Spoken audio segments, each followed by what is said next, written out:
We need your gift in the world. It's true. That thing that you're good at, we need it. I need it. We need a tribe of incredible women sharing their exquisite gifts and wisdom with the world. Imagine the miracles that will happen and all of the ways we will support each other and grow together. How to handle your not enoughness issues. That's today's topic. And that was one of my favorite quotes by Leonie Dawson that lives on my wall of positivity, because even though I know better, even though I've been on my own journey of healing for decades, sometimes I too have that little inner critic whisper that voice in my ear saying, "Who are you? Not enough. You are not enough. You're not unique enough, smart enough, pretty enough, good enough." Insert enoughness. So I've been getting a lot of questions from viewers in the past couple of weeks about how to really get to the bottom of the not enoughness issue. This is not something that we can do overnight, unfortunately, but it is something that over time will get better.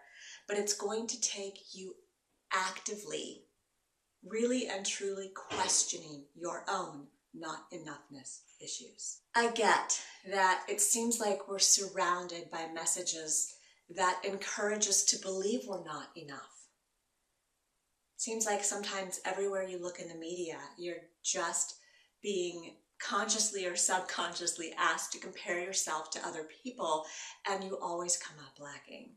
It's why I don't read magazines. It's why I don't watch TV. It's why I limit my internet time. It's why I surround myself with a wall of positivity. But at the end of the day, you can do a media ban. You can surround yourself with a wall of positivity, but if that belief is still there, it's still going to be there in your heart, corroding away at your soul's calling, at your beliefs about yourself. So, how do you deal with your not enoughness issues? You dive in. It's not pretty.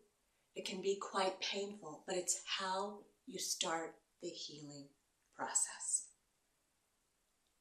So, the next time you find one of these issues cropping up, where you hear that little voice inside your head say, "You're not good enough to do that. Who are you to try that? There's no way that's ever going to work."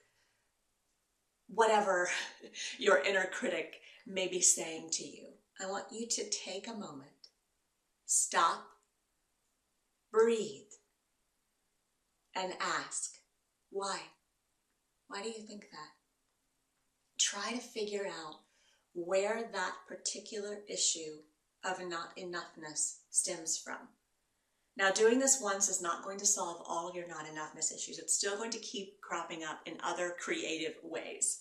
A couple of years ago, I had a client who been working with. At this point, we've been working with each other for about 4 or 5 months. And she said, I feel like my inner critic is gone. I feel like I finally tackled my inner mean girl. I don't have the not enoughness crop up anymore. It's awesome. And then later on in that same conversation, she said, I've been experiencing a lot of self-doubt lately. And I said, okay, your inner critic has just shifted the way that she's approaching this. So maybe she's not directly coming out and being mean to you anymore. Now she's being a little more subtle about it. So this is a journey. I like to think of healing as peeling away layers of an onion. It takes time. With every layer we peel away, the closer we get to the root cause. And eventually we're going to hit it, and it's going to dissolve, and then it's not going to bother us anymore. Now, will there be other onions? Absolutely. We're human beings living a life, and life is a journey. But I promise you that if you take some time, as they crop up, if possible, if not end of day or once a week, and try to remember, okay, what not enoughness issues cropped up for me, and then really put yourself back in that frame of mind and dive into that. Why do I think that? Where is this belief stemming from? Is it even true? Is it real? I know in the moment it seems true and it seems real and it seems insurmountable sometimes. But if you just take the dive, you'll probably find that A, it's not even your belief. It's your mother's or your aunt or your daughter or your brother or someone else in your life who told you at some point you're not good enough, smart enough, thin enough. And it stuck with you and you internalized it and it became your belief. But when you dive into its root, you realize that's not even mine, which makes it a lot easier to let go of. If it is yours, or if it's so internalized that it feels like, yes, this is my belief, is it true? And again, a lot of times you're probably going to find that when I really think about it, one of the things that I have my clients do, I call it collecting evidence to the contrary. And so I have them make success lists, or whatever kind of list would be appropriate for you. So I had a client a couple of years ago who felt like every venture she started, she failed. She was an entrepreneur. She started numerous businesses. They would get off the ground and then tank. And so she just felt like she had this black cloud of failure that was following her around everywhere. And I said, okay, here's what I want you to do. I want you to start making a success list. I want you to start writing down everything that goes right, everything that was a win, everything that was a success. Start big or small, it doesn't matter. Baby steps. Maybe it's that you found a dime on the ground. That's a win. Write it down. Maybe it's that she had gone back to college and was taking some classes at the time. Maybe you got an A on that quiz. Write it down. That's a win. That counts. Maybe you didn't cry today. That's a win. And she was going through a lot of depression at that point in time. And so a success list, something to remind you, evidence to the contrary. So when your inner critic crops up and tells you you are not good enough, smart enough, thin enough, brave enough, blah, blah, blah, unique enough, right? That you are successful enough, that you have this list that says, you know, actually, that's not true because here's all this evidence to the contrary. So, confront your not enoughness, dive deep. Where did it stem from? Is it even yours? Is it true? And if you're struggling, start with a list of the positives, your success list, all of the evidence to the contrary that flies in the face of what your inner critic would have you believe. I hope that serves you. Start making your list today. It may seem like you don't have a lot to put on there, but remember, it doesn't matter how big or how small. Every little thing counts. The universe is listening and paying attention, and the more gratitude you can give for yourself, for all the things that have gone well, for all the things that showed up and you were successful at or went your way or whatever it may be, the more you're going to start to attract those same types of things to you. That's a basic law of attraction. Like attracts like. So the more you focus on your successes, the more you're going to see that black cloud of failure, as my client called it, dissolve. The rays of sunshine are going to start to poke through as you start to see that that's actually not true. There's a lot of successes that are there.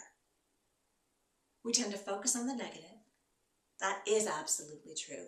Our brain is wired that way.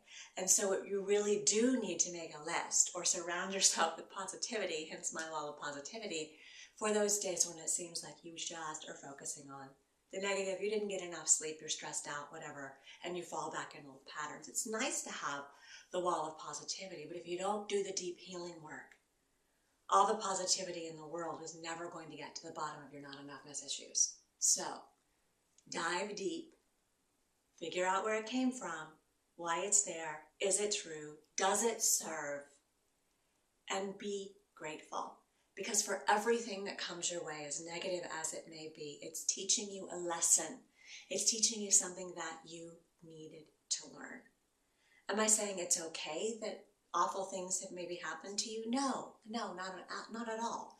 But what I am saying is that it's up to you to reframe that and to see that the cancer you're dealing with, the depression that you're dealing with, the anxiety you're dealing with, the body loathing that you're dealing with is there for a reason. Once you've figured out what the lesson is and you start to change because now you've learned your lesson, watch your life change with that. So I hope that that serves you. I hope that that helps you really dive deep and start to heal that not enoughness. It does take time. Like I said, it's like peeling away layers of an onion.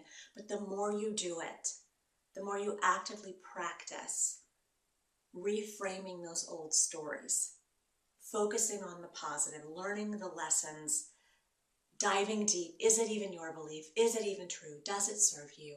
The more you'll start to heal, and the less that little niggling not enoughness is going to crop up for you. It's Dr. Mary. Keep the questions coming in. If you're ready for a deeper dive, I just opened enrollment, my 7-week The Nourished Temple group coaching program. So I invite you to check that out and see if maybe that is something that would help you support yourself on your healing journey. Much love, and I will see you next week.